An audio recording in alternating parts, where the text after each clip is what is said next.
Welcome to UXL, where you can learn new skills anytime and anywhere. Visit uxl.com to explore our full course selection. This lesson is part of a larger course. Check the video description below for a link to the full course where you can enroll. If you enjoy our content, please like and subscribe. For your convenience, the course cover displayed on your screen provides the complete course title and lesson title. Let's proceed with the lesson. Lesson: Understanding the basics of corporate finance. Understanding the basics of corporate finance is crucial for anyone involved in the financial management of a corporation. Corporate finance encompasses the processes, decisions, and strategies that companies employ to manage their financial resources. This includes everything from capital investment decisions to funding strategies and financial risk management. The primary goal of corporate finance is to maximize shareholder value through long-term and short-term financial planning and the implementation of various strategies. The cornerstone of corporate finance is the concept of value creation. Value creation means increasing the worth of the business for its shareholders. This can be achieved through various means, such as increasing revenues, reducing costs, optimizing capital structure, and improving operational efficiency. The ultimate measure of value creation is reflected in the company's stock price, which represents the market's assessment of the firm's future cash flows discounted at an appropriate rate. One of the fundamental principles of corporate finance is the time value of money. The time value of money is the idea that a dollar today is worth more than a dollar in the future due to its potential earning capacity. This principle is the foundation for various valuation methods, including net present value and internal rate of return.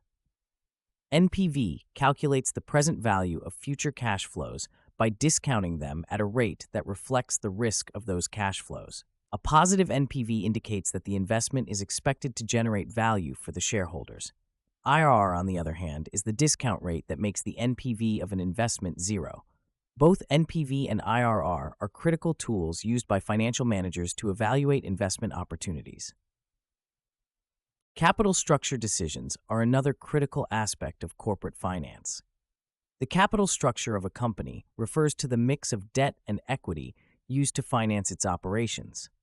The optimal capital structure is the one that minimizes the company's cost of capital while maximizing its value. The cost of capital is the return that investors require for providing capital to the company. It includes the cost of debt, which is the interest rate paid on borrowed funds, and the cost of equity, which is the return required by equity investors. The weighted average cost of capital is a key metric used to evaluate the overall cost of capital, taking into account the relative proportions of debt and equity. A pivotal decision in corporate finance is determining the appropriate mix of debt and equity. Debt financing involves borrowing funds that must be repaid with interest, while equity financing involves issuing new shares of stock to investors. Each type of financing has its advantages and disadvantages.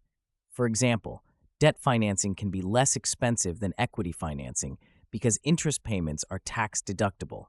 However, excessive debt can increase financial risk and lead to financial distress. Conversely, equity financing does not require fixed payments and does not increase financial risk, but it can dilute existing shareholders' ownership and may be more expensive in terms of required returns. Dividend policy is another important area of corporate finance. Dividend policy refers to the decisions made by a company regarding the distribution of profits to shareholders in the form of dividends. The dividend payout ratio, which is the proportion of earnings paid out as dividends, is a key metric in this area. Companies must balance the desire to return profits to shareholders with the need to reinvest earnings for future growth. Some companies adopt a stable dividend policy, paying consistent dividends regardless of fluctuations in earnings, while others may adopt a residual dividend policy, paying dividends only after all investment opportunities have been funded. Risk management is an essential component of corporate finance. Companies face various types of financial risks, including market risk, credit risk, and liquidity risk. Market risk arises from fluctuations in market prices, such as interest rates, exchange rates, and commodity prices. Credit risk is the risk of default by borrowers or counterparties. Liquidity risk is the risk of not being able to meet short-term financial obligations due to insufficient liquid assets. Financial managers use various tools and techniques to manage these risks, including diversification, hedging, and the use of financial derivatives such as options and futures. One of the key challenges in corporate finance is maintaining a balance between risk and return. Financial managers must evaluate the potential returns from investments against the associated risks. This involves conducting thorough financial analysis and using quantitative models to assess the risk-return trade-off. The capital asset pricing model is a widely used model in this context. CAPM describes the relationship between systematic risk and expected return for assets, particularly stocks. It shows that the expected return on an asset is equal to the risk-free rate plus a risk premium, which is based on the asset's beta, a measure of its systematic risk. One practical example of corporate finance principles in action is the case of Apple Inc. Apple's capital structure has evolved over the years, with the company increasingly using debt financing to fund share buybacks and dividends. Despite having substantial cash reserves, Apple has issued bonds to take advantage of low interest rates, thereby reducing its overall cost of capital. This strategy has helped Apple to enhance shareholder value by returning capital to shareholders while maintaining financial flexibility. Another example is the use of NPV and IRR in project evaluation. Suppose a company is considering investing in a new manufacturing plant. The financial manager would estimate the expected cash flows from the project and discount them to their present value using a discount rate that reflects the project's risk. If the NPV is positive, the project is expected to create value for the shareholders. The IRR would also be calculated to determine the project's return.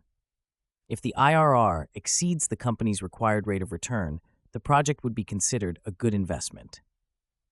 In summary, understanding the basics of corporate finance is essential for making informed financial decisions that enhance shareholder value.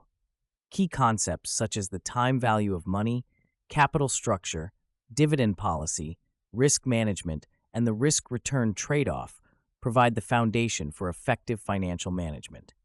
By applying these principles, companies can optimize their financial resources, manage risks, and achieve their financial objectives. The use of real-world examples and quantitative models further illustrates the practical application of these concepts in the corporate finance landscape. This concludes the lesson. We trust you found this video informative and engaging. To enroll in the complete course, please use the link provided in the description below. At UExcel, we are committed to your learning journey. Each course offers a certificate of completion, online support, and downloadable resource files to enhance your experience. If you found our content valuable, we invite you to like this video and subscribe to our channel. Thank you for joining us, and we look forward to supporting your continued pursuit of knowledge.